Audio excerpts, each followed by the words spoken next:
Welcome to this Ford technical training program on the essentials of drivability diagnosis. This program is designed to demonstrate the correct way to diagnose and service vehicle drivability concerns. This program is divided into 5 lessons. At the end of each lesson, you'll be asked to return to your accompanying workbooks to complete the progress check for that lesson. Lesson 1, Diagnosis. As you know, communication between the customer, service writer, and you, the technician, is essential. Communication requires consistent use of terminology to prevent misunderstandings. To prevent misunderstandings in this course, we'll use the following standard terms. Concern, the customer's reason for bringing the vehicle in for diagnosis. The customer perceives or worries that something may be wrong with the vehicle. Symptom, an identifiable display of abnormal operation expressed in standard terminology. Condition, the circumstances or factors of abnormal operation. And cause, the component or system whose abnormal operation creates the condition. For example, a customer brings a vehicle in because of a concern about noise from the engine. In this case, the symptom for the noise is spark knock, detonation. The condition is an overheated engine, and the cause is an inoperative cooling fan. The first step in diagnosing a problem is identifying the symptom. The following are some examples of common symptoms you may encounter along with their definitions. Engine misses is defined as vibration caused by one or more cylinders consistently failing to produce power. Engine runs rough is defined as vibration caused by inconsistent production of power. Sometimes the difference between symptoms can be subtle. Let's compare the sound of an engine missing with the sound of an engine running rough so you can hear the difference. This is engine missing. This is engine running rough. Engine missing and engine running rough. Now, let's take a look at the difference between an engine stalling and an engine quitting.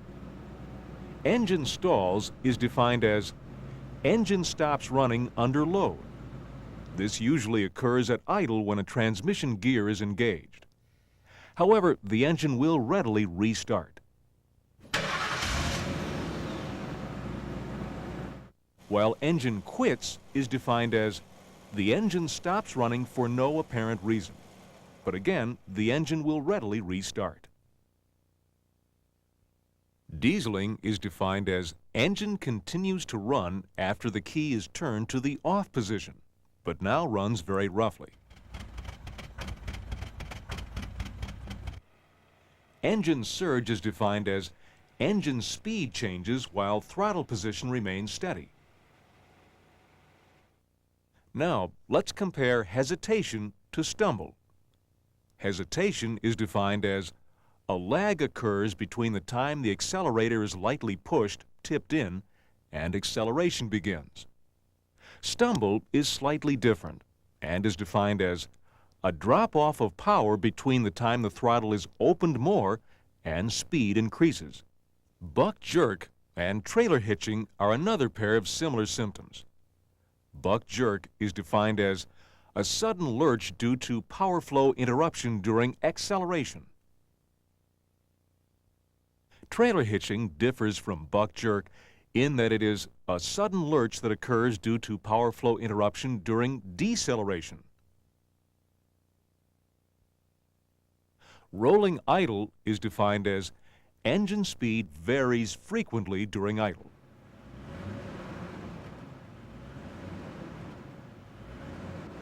High idle speed and slow to return to idle are 2 more symptoms that are similar enough to sometimes make them difficult to differentiate. High idle speed is defined as idle speed is faster than specification, while slow to return to idle is defined as engine speed remains high too long when the throttle is returned to the idle position.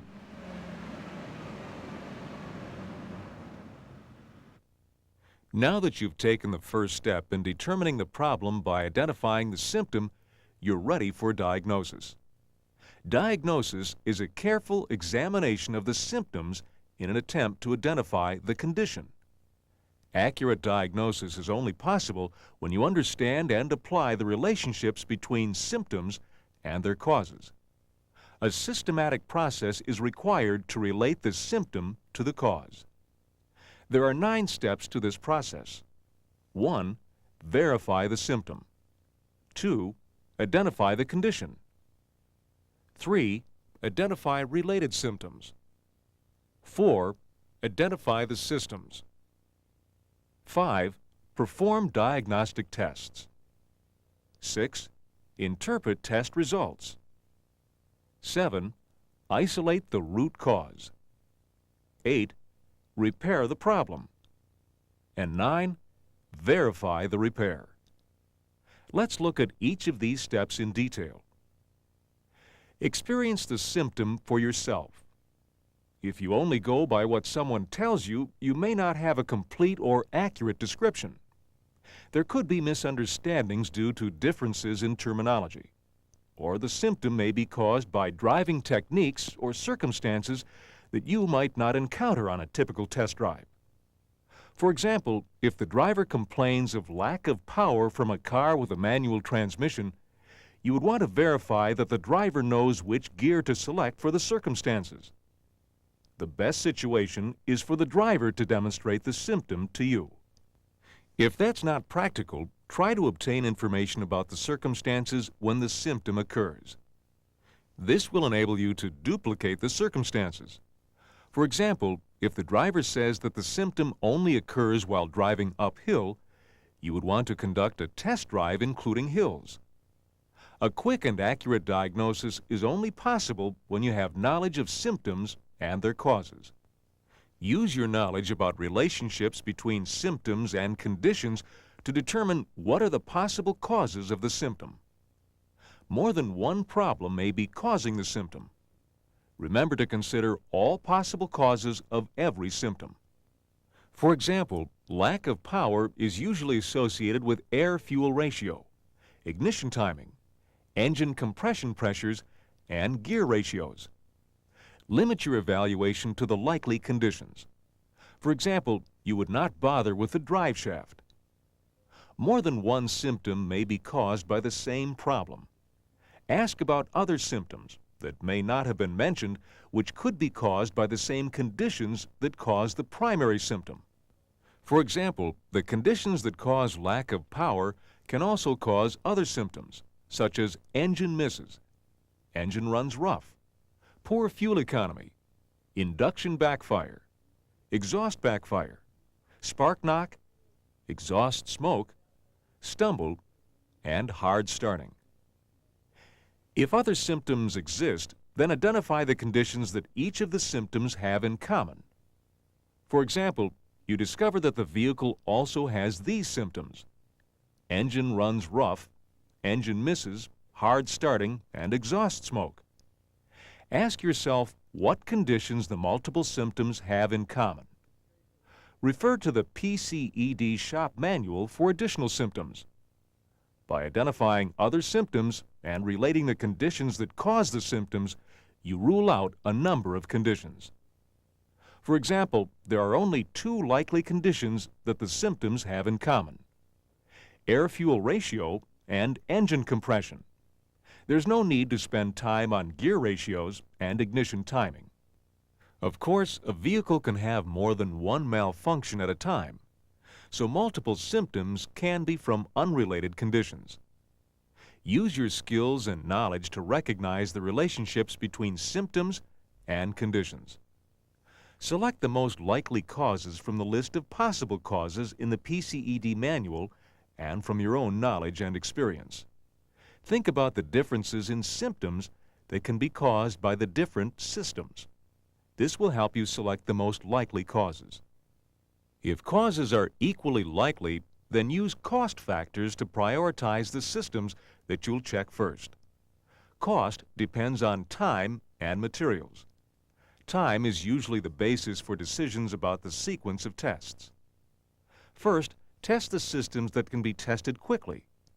Consider the possibility that more than one system can be tested with the same equipment hookup or amount of disassembly. Group these systems together when deciding how much time each set of tests will take. Prioritize tests depending on the potential costs of extra time and materials that could likely be incurred because of accidental damage during disassembly and reassembly. Performing tests on a system will identify whether the system is the cause for the symptom. Use the directions in the service manual for the vehicle. Select the tools and diagnostic equipment for the test. If diagnostic equipment is used, follow the directions for its use. For example, exhaust gases are analyzed and cylinder compression is tested. Refer to the service manuals for the vehicle for the specifications and description of normal operation of the system being tested. Compare the test results to the specifications. For example, engine compression pressure is lower than specifications in several cylinders. The specific malfunction in the system must be identified. For example, you must identify why compression pressures are low. This will enable you to identify whether the problem is the piston rings, valves, head gaskets, a cracked cylinder head, or the engine block. Further testing may be required to identify the specific component that needs to be repaired. For example, you use a cylinder leak down test to isolate the root cause. The test results indicate that the piston rings are leaking excessively. It is very important to identify the cause of unusual wear or damage to parts. Examining related components is a good place to start. For example, let's say that you disassembled the engine and discovered that the piston rings, pistons, and cylinders were scored and blue-black in color. Think about what would cause unusual wear or damage.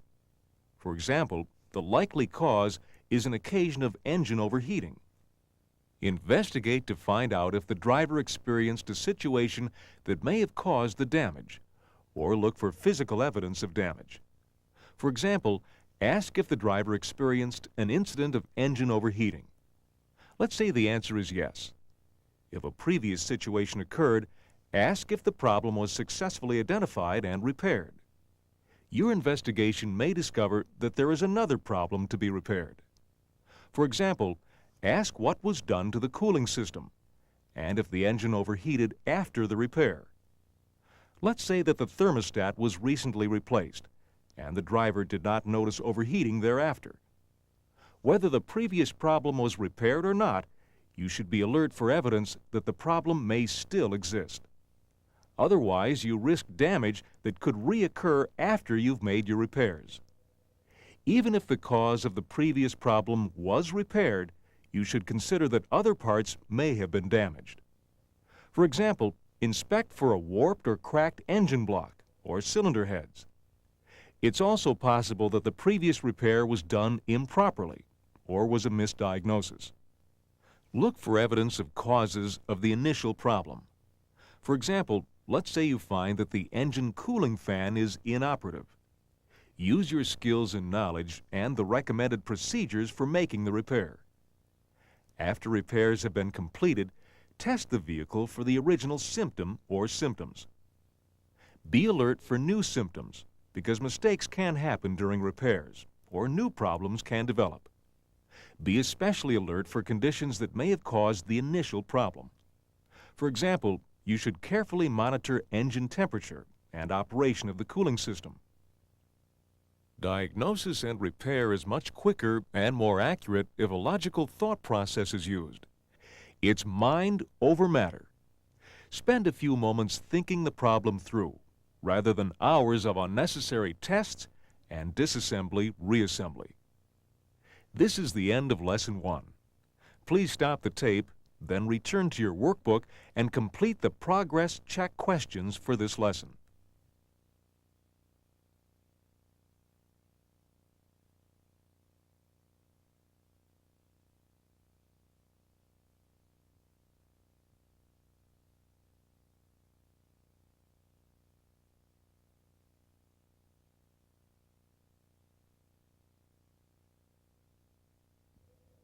Lesson 2, Engine Requirements and Operating Modes. Engines are designed to provide good drivability, maximum power and economy, with the least amount of emissions. Engines must perform well in 5 different major modes, starting idle, acceleration, high load, cruise, and deceleration. In each of these modes, the engine has different requirements. This course will help you understand the requirements of the engine to perform properly in each mode. There are 3 basic requirements for an automobile engine to run: a combustible air-fuel mixture, compression to compact the air-fuel mixture so that it will produce usable power when it burns and expands, and a spark to ignite the compacted air-fuel mixture. These requirements vary depending on the operation mode and conditions. Ignition and air-fuel will be covered in detail in later engine performance curriculum courses. Knowledge of the requirements of the engine during operating modes will enable you to relate symptoms to abnormal conditions. A drivability symptom caused by the engine will not exist if all requirements of the engine are being met for the operating conditions. Let's look at what happens in the engine during the idle and acceleration modes. Very little power is required to keep the engine running at idle. The engine only needs to produce enough power to carry the accessory loads. Accessory loads include the power steering pump, AC compressor, generator, and the automatic transmission when it's engaged. Normal idle speed is typically between 720 and 780 RPM for a 4-cylinder engine. Stalling may occur if idle speed is abnormally low because not enough power is produced to carry the loads. Stalling is especially likely when an additional load is applied, such as engaging the automatic transmission, turning on air conditioning, or using power steering. Manifold vacuum is very high during the intake stroke, typically 17 to 20 inches of vacuum for a 4-cylinder engine. This is because the throttle plate that regulates how much air can flow into the engine is nearly closed. However, the pistons are moving fast enough to draw in more air than can flow past the throttle plate, creating a vacuum in the intake manifold. High vacuum means that there is very little pressure to push the air-fuel mixture into the cylinders. Thus, very little air-fuel mixture enters the cylinder on the intake stroke. In addition, intake air volume is low. This is because engine speed is relatively low, and the throttle plate is nearly closed. And because engine speed is relatively low, intake air velocity is also low. During the compression stroke, compression pressure is low. This is because the manifold vacuum is high. High vacuum always causes low compression pressure. This is because there is less pressure in the intake manifold, so less air is pushed into the cylinders during the intake stroke. And because compression pressure is low, compression temperature is also low. During the combustion stroke, very little power is produced. The amount of power produced is directly related to the amount of pressure created by the expansion of the air-fuel mixture when it burns and gets hotter. During idle, there is very little combustion pressure. And because compression pressure is low, combustion temperature is low. During idle, exhaust pressure and temperature are low. This is because combustion pressure and temperature are low. The amount of exhaust gases depends upon the volume of air-fuel mixture that entered the cylinder during the intake stroke. During idle, very little air-fuel mixture enters the cylinder to begin with, so very little burned gases will be expelled from the cylinder. Exhaust back pressure is also low. This is because the intake air volume is low and exhaust pressure is low. The amount of back pressure in the exhaust system depends upon the volume of exhaust that is being expelled from the cylinder. There are 2 factors governing this. 1, the volume of exhaust gases in the cylinder, and 2, the number of exhaust strokes per minute, engine RPM. During idle, the volume of exhaust gases in the cylinder is small following each combustion, and the number of exhaust strokes per minute is also small because the engine is turning very few RPM. Now, let's examine what occurs in the engine during the acceleration mode with a high engine load. High engine loads occur during conditions such as acceleration, extreme high-speed driving, trailer towing, strong headwinds, and climbing hills. Acceleration requires much more power than maintaining a steady speed. The conditions shown are based on the highest possible load. The throttle plate is wide open. Engine speed is high, 3,000 to 5,500 RPM. This will provide the best contrast for an engine producing maximum power. During acceleration, manifold vacuum is low, typically 0 to 5 inches of vacuum. This is because the throttle is wide open. Opening the throttle plate wider allows more air to flow. The speed of the pistons determines how much air could flow into the engine if the throttle was not restricting the airflow. During acceleration, the pistons are moving very fast, so the volume and velocity of intake air is very high. With no restriction to the amount of air that can enter the intake, vacuum is very low. A rich air-fuel mixture is used. This is because the extra fuel produces maximum power. The amount of air-fuel mixture that enters the cylinder depends upon how much is available in the intake path. During acceleration, there's an unlimited amount of air-fuel mixture in the intake path, so the cylinder fills to capacity. During the compression stroke, compression pressure and temperature are very high. This is because manifold vacuum is very low. The amount of pressure depends on the volume of air-fuel mixture that's being compacted into the combustion chamber. During acceleration, there's a lot of pressure because a lot of air-fuel mixture is compacted into a much smaller space. Combustion pressure is very high during the combustion or power stroke for two reasons. One, compression pressure is very high during acceleration. And two, a rich air-fuel mixture is being burned. These factors provide greater expansion during combustion. Therefore, maximum power is produced. During acceleration, exhaust pressure is very high because combustion pressure is very high. The pistons are moving very fast to push the exhaust out. Since a lot of air-fuel mixture entered the cylinder to begin with, there are a lot of burned gases that have to be expelled from the cylinder. Exhaust temperature is moderate because combustion temperature is moderate at this point. But exhaust back pressure is high. This is because intake air volume is at its maximum during acceleration, and exhaust pressure is very high due to the large volume of exhaust gases in the cylinder following each combustion. RPM is high, so there are many exhaust strokes per minute. In addition to becoming familiar with the normal operation of the engine, it's a good idea to also familiarize yourself with some of the abnormal conditions you may encounter. During idle mode, the engine produces just enough power to keep itself running. Additional loads may cause the engine to stall if the engine is not producing enough power to handle the additional loads, as would be the case if the engine is idling too slow. A restricted exhaust system causes loss of power. Some of the exhaust remains in the combustion chamber, replacing a portion of the air-fuel mixture.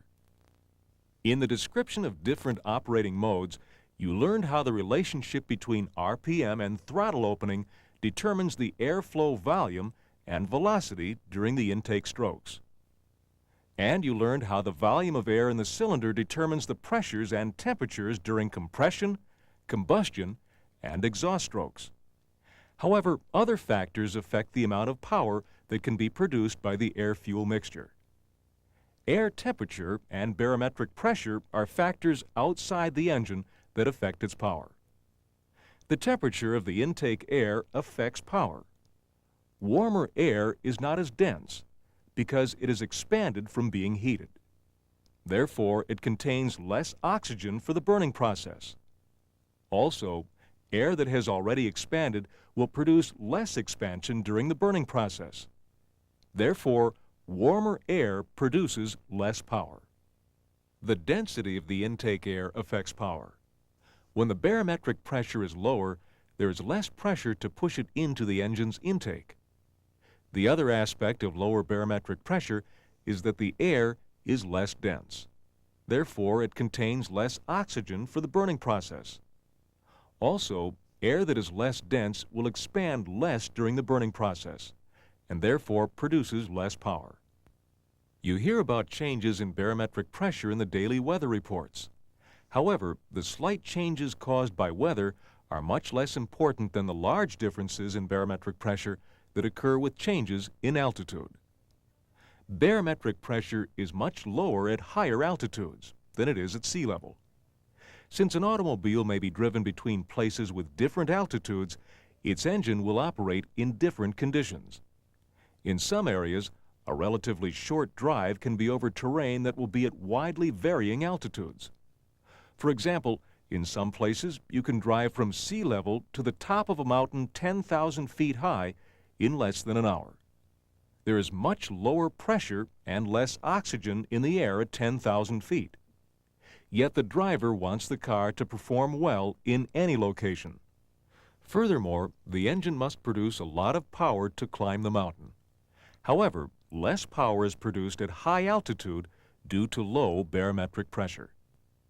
This is the end of Lesson 2. Now, stop the tape, return to your workbook, and complete the progress check questions for this lesson. Please do not rewind the tape.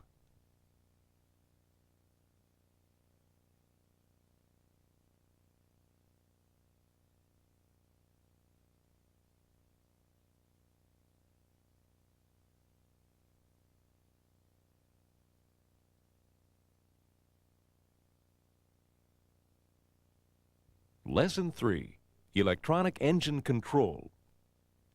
In the preceding lessons, you saw different conditions related to temperature, airflow, pressure, throttle opening, and engine speed. This lesson describes the devices used for measuring conditions and adjusting engine systems to correspond to the requirements under those conditions. The electronic engine control, or EEC system, consists of a microcomputer, input sensors, output controls, and wiring. EEC systems rely on electrical and electronic devices and electrical circuits to do the job. A good understanding of basic electricity and magnetic force is necessary to comprehend this lesson. The computer makes decisions for the proper air-fuel ratio and ignition timing for each set of conditions. In an EEC control system, information about conditions is received by electrical signals from sensors. The sensors measure a condition and provide an electrical input signal to the computer. Sensors and computers can measure and analyze basic conditions, such as engine speed, temperature, and load. They can also measure and respond to other conditions, such as vibration and intake air density, oxygen content. EEC systems can fine-tune their adjustments by measuring the results. EEC systems can even diagnose their own circuits and devices, report malfunctions to the driver, and give information to help a technician locate the problem. Voltage can be used as a signal by changing levels or amplitude, changing waveform or shape, or changing the speed at which the signal switches from one level to another level or frequency. There are two kinds of voltage signals, analog and digital. Both of these are used in the computer system. It is important to understand the difference between them and the different ways they are used. Analog signals control information by regulating the current or voltage. Current or voltage can take on any value within the range of operation. Digital signals control information by switching the current or voltage on and off. An analog signal usually gives information about a condition that changes continuously over a certain range. For example, temperature information is usually provided by an analog signal. Digital signals are also variable, but not continuously. A digital voltage signal is limited to two voltage levels: positive voltage and no voltage, 0. The amount of positive voltage must be specified in the circuit design, for example, 5 volts. Any lower voltages would not be recognized. Significantly higher voltage would most likely damage the circuit. Digital signals are especially useful when the information can only refer to two conditions: yes, no, on, off, or high, low. A digital signal can be illustrated with a grounding switch sensor. With grounding switches, source voltage is applied through a load: motor, light, resistor. When the switch is open, there is no voltage drop through the load. Thus, the signal is full voltage. When the switch is closed, all the voltage is dropped through the load, and the signal goes to 0 voltage. There is no in between. The signal is either full voltage or 0 voltage. Therefore, the digital voltage signal has a square-shaped waveform. The wave is square because voltage does not build up and decrease gradually. Instead, it almost instantly goes from maximum to 0 to maximum to 0, and so on. The amount of on time is measured by the width of the voltage pulse. The percentage of the time that the voltage is on during one cycle is called the duty cycle. A longer duty cycle has an on-time pulse that is wider and an off-time pulse that is narrower. For example, a 34% duty cycle has a narrower on-time than a 66% duty cycle. The frequency of the pulses is measured in cycles per second. A higher frequency has more cycles per second. It is depicted in a graph or on an oscilloscope by more voltage spikes. To get more voltage spikes in the same picture, each one has to be narrower. However, the width of the voltage spikes does not affect the duty cycle, because the duty cycle is the percentage of on time in each cycle.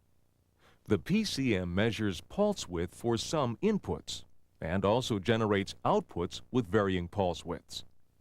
Input voltage can be either AC, alternating current, or DC, direct current. Both types are used in electronics. A steady DC voltage is drawn on a graph as a straight line. A steady AC voltage is drawn on a graph in a waveform called a sine wave. It has positive amplitude when current is flowing one way and an equal negative amplitude when it's flowing the other way. Generators can generate a very large amplitude, amount of voltage, while magnetic pickup sensors will generate only very small amplitudes. Both devices generate AC current. Signal inputs are electrical. They are conducted to the PCM with wires. Any opens, high resistance, or shorts to ground in the wires will cause the PCM to receive inaccurate information. For example, if an input of 2 volts means one condition and 1.5 volts means another, extra resistance causes the computer to respond to the wrong condition by changing the voltage signal, such as 2 volts to 1.5 volts. Similarly, if an input of 0 volts means one condition and 5 volts means another, then a short to ground or an open circuit causes the PCM to respond to the wrong condition. A switch uses a mechanical action to open or close a circuit.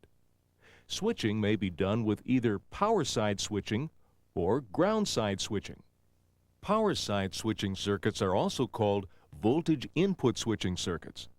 They carry voltage to the PCM. Source voltage is supplied by a circuit from another component or the battery. When the component is turned on, the power also flows to the PCM. The PCM provides the ground in this circuit. If the switch is not turned on, there is no voltage to the PCM. Ground side switching circuits receive a constant source of voltage from the PCM, typically 5 volts or 12 volts. The voltage from the PCM is called reference voltage. The sensor is an on-off switch that opens or closes the circuit between the sensor and the ground. The PCM senses the voltage drop by comparing sensor voltage to its reference voltage.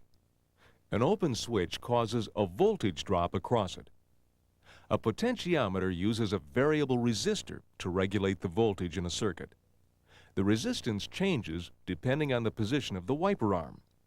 A potentiometer is used to measure position throughout the range of travel of a device. The device moves the wiper arm in the potentiometer, so a particular position of the component corresponds to a particular resistance. A thermistor is a variable resistor. The resistance changes with the temperature. Resistance decreases as temperature increases, so the voltage signal is lower at high temperatures.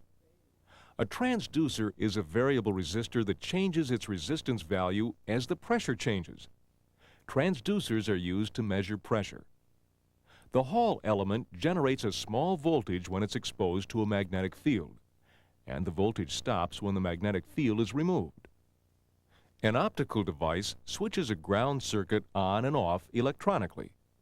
The optical sensor consists of a light-emitting diode, LED, and a phototransistor. A phototransistor completes a circuit when it's exposed to light and opens the circuit when no light is applied to it. The optical sensor is attached to a fixed object, such as the bowl of the distributor. A disc with holes in it is attached to an object that rotates, such as the distributor shaft, and rotates with it. The disc passes through a slot in the sensor. The disc is in between the LED and the phototransistor. Light from an LED shines through a hole in the disc each time a hole is in front of the LED. The phototransistor detects the light shining through the hole. As the disc rotates, the light from the LED is alternately passed and blocked. Each time light is passed, the phototransistor completes a circuit until the light is blocked again. A variable reluctance device is a small AC current generator. It consists of a toothed ferromagnetic trigger wheel, or reluctor, permanent magnets, and a sensor coil. It works by rotating the reluctor through the magnetic field in the following manner. As a reluctor tooth approaches the magnetic field begins to distort. This distortion causes an induction of positive voltage in the sensor coil. As the tooth gets closer to the magnetic field is distorted more, so more positive voltage is induced. As the tooth gets very close to the magnetic field changes less, so less positive voltage is induced. When the reluctor tooth is aligned with the magnet, there is no distortion in the magnetic field, so no voltage is induced.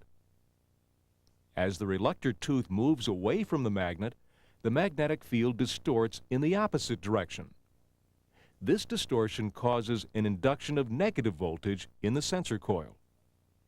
As the tooth gets farther from the magnetic field is distorted more, so more negative voltage is induced. As the tooth moves even farther away from the magnetic field is distorted less, so less negative voltage is induced. When the tooth gets far enough away, there is no distortion in the magnetic field, so no voltage is induced. The current produced has sine wave voltage pulses because positive and negative voltage of varying amplitude is produced. Faster rotation produces more pulses, which means that more voltage is induced.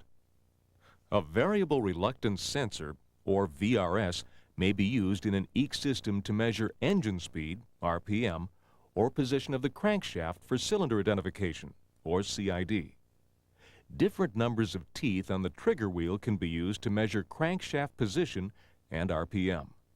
For example, the number of teeth can be equal to the number of cylinders, or the number of teeth can indicate a certain number of degrees of rotation of a shaft. For example, if a trigger wheel has 8 teeth, each time a tooth passes, the magnet signals that the shaft has rotated 45 degrees. The variable reluctance device may provide the signal to identify the position of cylinder number 1. For example, if the trigger wheel has teeth located at 10-degree increments, you would expect it to have 36 teeth. However, if one tooth is removed, when the part of the trigger wheel with the missing tooth passes the sensor, there is an unusually long time span between pulses. The ICM recognizes this to identify the location of cylinder number 1. In this case, the VRS provides RPM, crankshaft position, and CID. The frequency generator pressure sensor is unique because the frequency of its signal varies. It's used to measure pressure in the air. Piezoelectric devices are used to measure vibration. A piezoelectric device generates a voltage spike as pressure is applied. Each time pressure is applied, another voltage spike is generated. So more vibration will produce more voltage. The voltage amplitude is higher if the vibration pressure is stronger. An oxygen sensor, or O2S, is used in an EEC system to measure the presence of oxygen in the exhaust gases. There are two basic types, zirconium and titanium. A zirconium-type oxygen sensor is a signal-generating sensor. A zirconium oxygen sensor generates voltage by the chemical reaction between two dissimilar materials, just like a battery. Part of the sensor is exposed to outside air, which contains a lot of oxygen. The tip of the sensor is exposed to exhaust gases, which contain much less oxygen. When the sensor is heated by the exhaust gases, voltage is generated by the difference between the oxygen content at the sensor tip and the oxygen content of the outside air. A hot wire device is used to measure the amount of air flowing over itself. The hot wire device receives two voltage inputs. It receives battery voltage, which is used to heat a resistance wire or hot wire heating element. A thermistor regulates the current to keep the heating element at a constant temperature. Air flowing over the heating element cools it. The thermistor adjusts the current flow so that the heating element remains at the same temperature, regardless of how much air is flowing. Colder air would have the same effect as higher airflow. To compensate for air temperature differences, the hot wire device has another circuit to measure ambient air temperature. This is called the cold wire, and it has a thermistor to vary the current through it according to the air temperature. The two thermistors act together to determine total resistance. A hot wire device regulates signal voltage to the PCM. Resistance in the signal circuit is adjusted according to the thermistors for the hot and cold wires. The PCM reads the signal voltage to determine how much air is flowing. The PCM takes the information about conditions from the input sensors and looks up the right output from its program. All outputs from the PCM control DC voltage. Most of the output devices have battery power to them, and the PCM controls each device's ground circuit. These are the devices that electric outputs can operate: the malfunction indicator light, or MIL, solenoids, relays, modules, and motors. The computer has the ability to diagnose itself and the circuits for input sensors and output devices. The PCM recognizes electrical problems in some circuits. It monitors the inputs from sensors and recognizes abnormal inputs. It also recognizes abnormal responses to outputs. Diagnostic capabilities vary depending on the particular EEC system in the vehicle. EEC 5 is the second generation of onboard diagnostic, or OBD, systems, called OBD2. OBD is required by the government to monitor systems that could cause the vehicle to exceed exhaust emission limits and store a diagnostic trouble code and illuminate the MIL. EEC 5 provides a data storage stream and freeze-frame data which describes engine conditions at the point when the first malfunction is detected. The program requires a drive cycle, or trip, before storing certain malfunctions, since certain events only occur when the vehicle is driven in a certain manner. This is the end of Lesson 3. Now stop the tape, return to your workbook, and complete the progress check questions for this lesson. Please do not rewind the tape.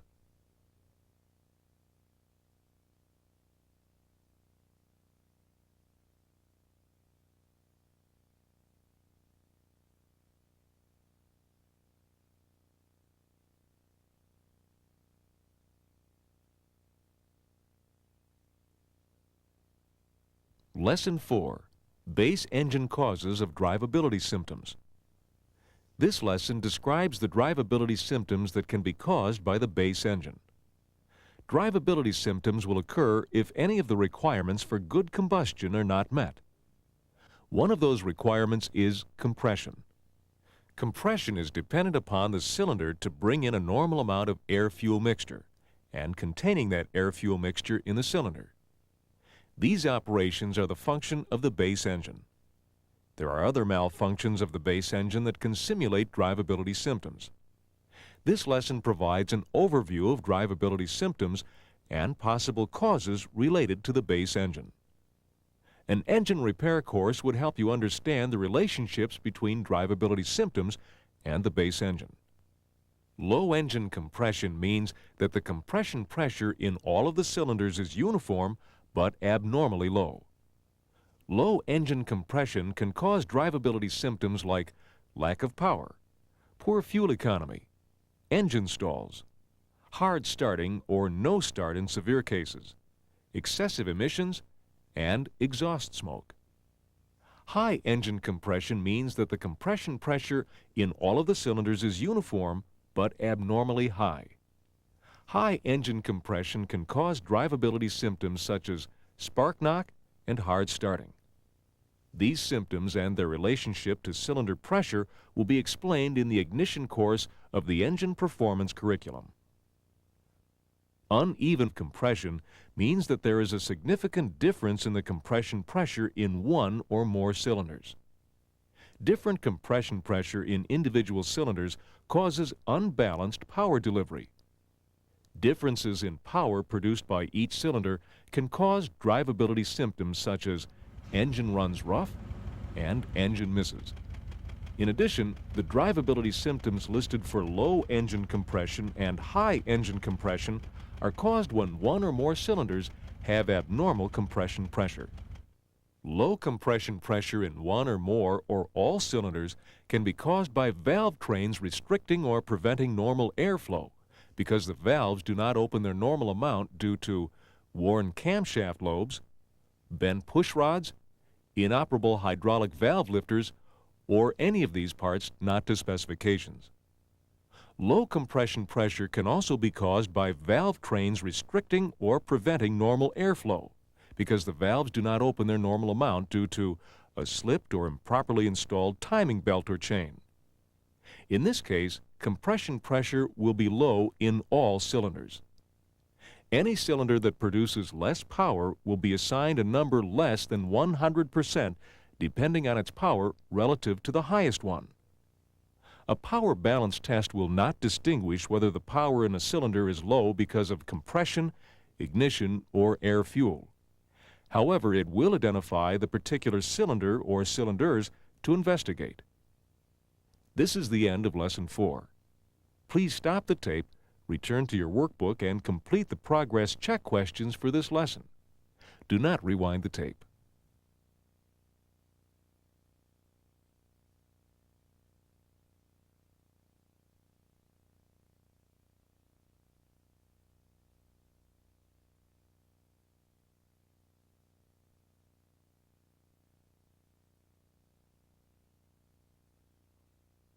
Lesson 5. Non-engine causes of drivability symptoms. This is an overview of the powertrain and other systems of the vehicle that may cause drivability symptoms. Other courses are available which include greater detail on the operation and diagnosis of these systems. This course covers these topics for the purpose of making you aware of the relationship between drivability symptoms and possible causes. Accessories are driven by the engine through belts and pulleys.